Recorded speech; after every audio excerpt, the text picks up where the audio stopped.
guys, I am back and I tell you what, we have got a lot to catch up on, so let's go and make breakfast and then we'll have a little sit down chat. I have got a lot to explain. I don't even know where to start.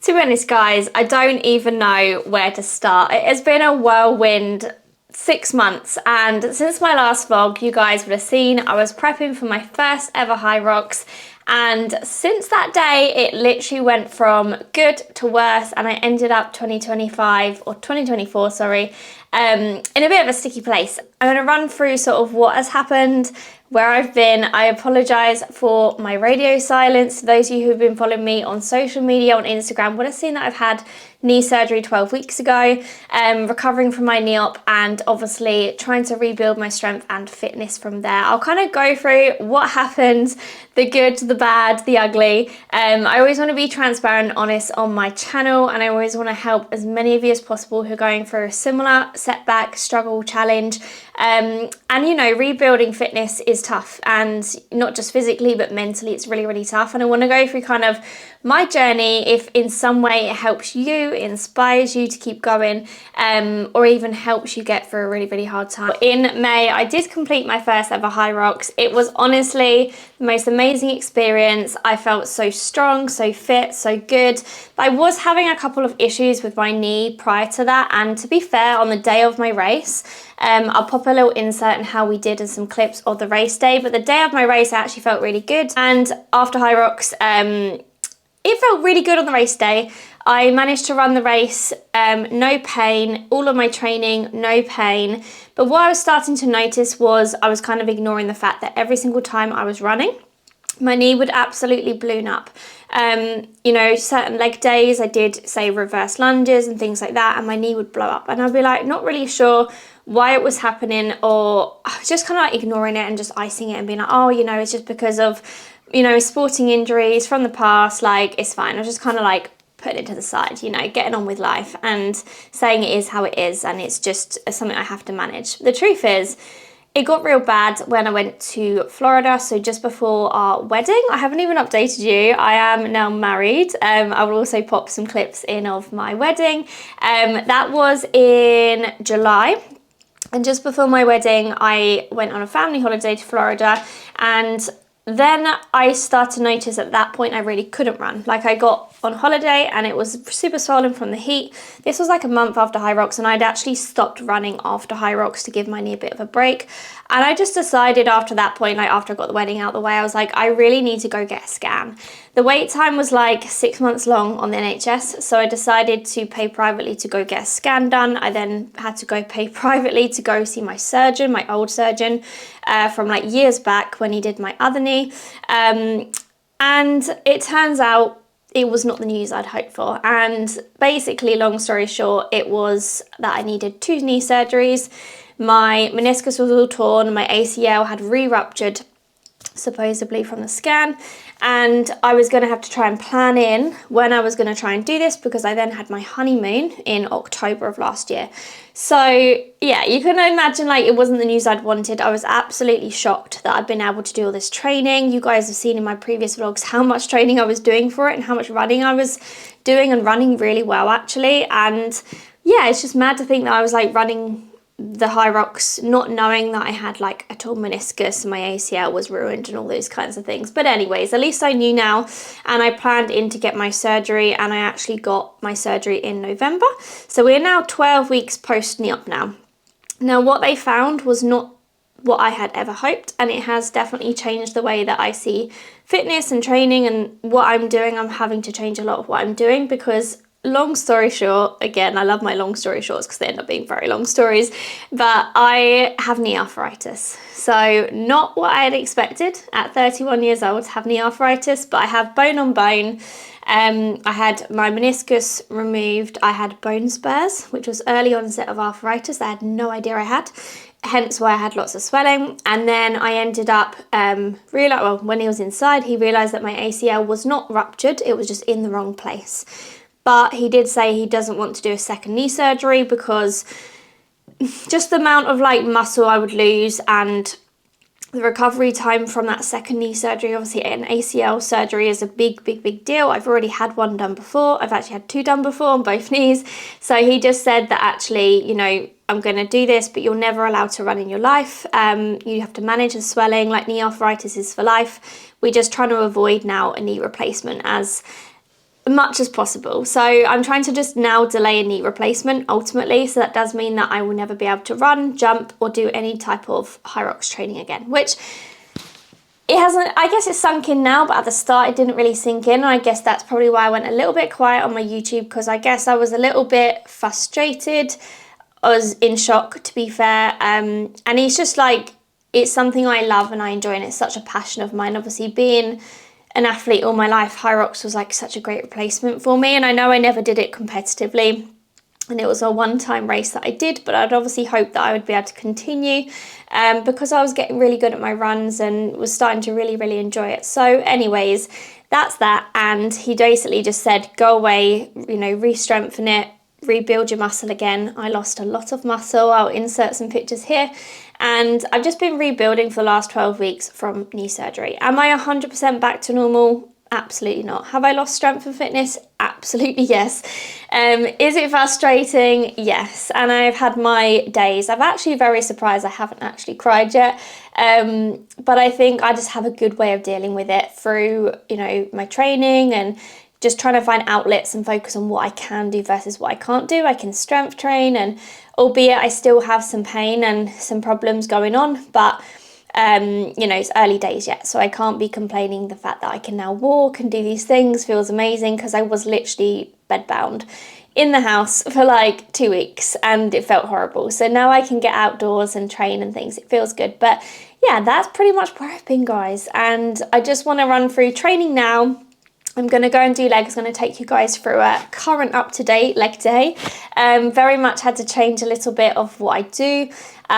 Some exercises, some programming I've also had to change. But I just want to say, like, anybody going through a setback, like, it's really tough. And you know what it was? It wasn't just physically seeing my body change, because I'd luckily gone into surgery very fit and very strong, which really helped me. It was more seeing all the years of hard work sort of like slowly shift back, and like seeing my strength drop, and I'm still not lifting the weights I was lifting before.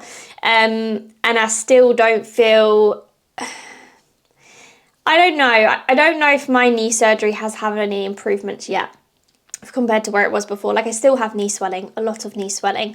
So I still have lots of like unanswered questions, or kind of like unknown of like the longevity of my knees, if I'm honest, and what I can and can't do. I'm still experimenting with, and obviously working closely with, you know, my surgeon and health professionals to help me rebuild. But the truth is, either way, it sucks to go backwards. Either way, it sucks to have knee arthritis in your 30s. Like, I thought this was something I'd have in my 50s, you know, like, but the truth is I am honestly adapting my training so much. I'm still going to my HYROX classes. I'm just doing the bike. I'm absolutely smashing the bike sprints right now.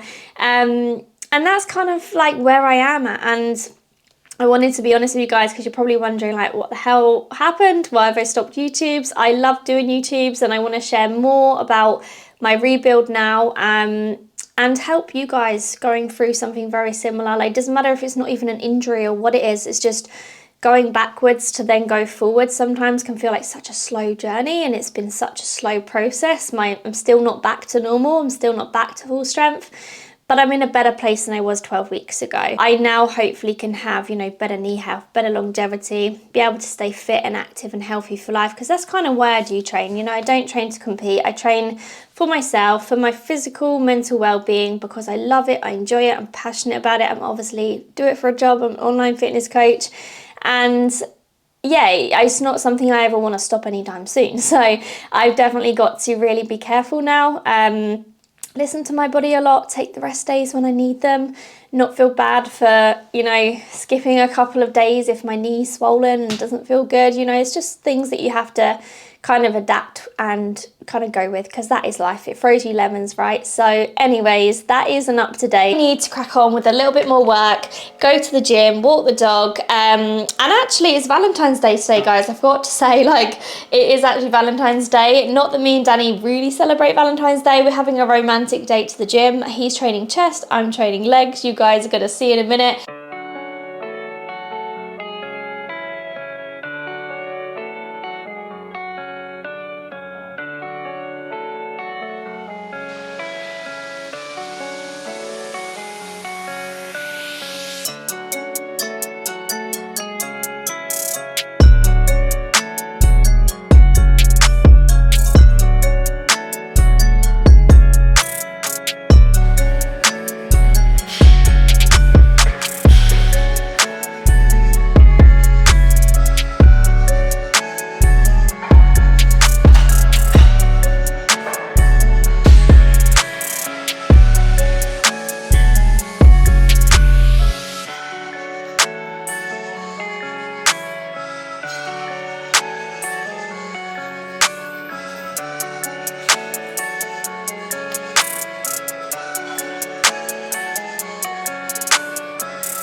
Make sure you hit like and subscribe to my channel if you found this helpful. Any questions you guys have, you can either follow me on socials, drop me a DM, I'll insert my Instagram below, or just comment in the comments below, and I'm more than happy to kind of know, like, what do you guys want to see, what do you guys find helpful. I'll try to cover, you know, my whole rehab journey into rebuilding from scratch, and sort of like share the highs and lows, and obviously keep it very raw and real and honest with how I am doing, because I think everyone sees on social media, like, everyone like in shape, like, oh, it's so easy for you, like, you know, but it's really not, because it's not just like getting into shape, it's then like you got to stay in shape, you know, like you have to keep up the things that got you there. It's really not a very quick process. I'm aware that I've got a lot of muscle imbalance now, and it's going to take some time. It's going to take some time for me to even feel confident and trust my knee enough to like push myself back in the gym and things like that, and put the weights on I was doing before. And it's not even all about weight, but like obviously to rebuild the muscle, like I can't just be doing light weights and body weight forever. Like you're going to need to progressively overload the weight if you want to build the muscle, the shape and the definition that I had before. So I'm seeing my surgeon in April, so I will then be able to get like a better idea of whether I do like cortisol injections. I'm probably going to try a cortisol injection and to see if that helps with my symptoms. But again, like, it's just a fix. It's a short-term fix. It's not a long-term solution. I still don't have the answers to what the long-term solution is yet. There might not be a long-term solution for me, but I think it's more a case of accepting that this is the situation, and there's a lot of things I can do. Like, my upper body is super strong right now, but I actually felt really confident with my upper body because I've obviously had a lot of time to focus on that. You know what, it's been tough. It's been a tough few months, and I'm not gonna deny or sit here and pretend I've been fine, because I haven't been fine, but I am coming on the end of it now, and I'm starting to feel more myself and better. And yeah, like, I just want to be honest with that, because I think what you see on social media is like everyone's life is so easy and perfect and good. And like, whilst I've had an amazing 6 months, I've also had a real shit couple of months too. Anyway, enough of my rambles. Also, I'll literally sit here and chew your ear off forever, and nobody wants that. But I will see you guys in my next vlog.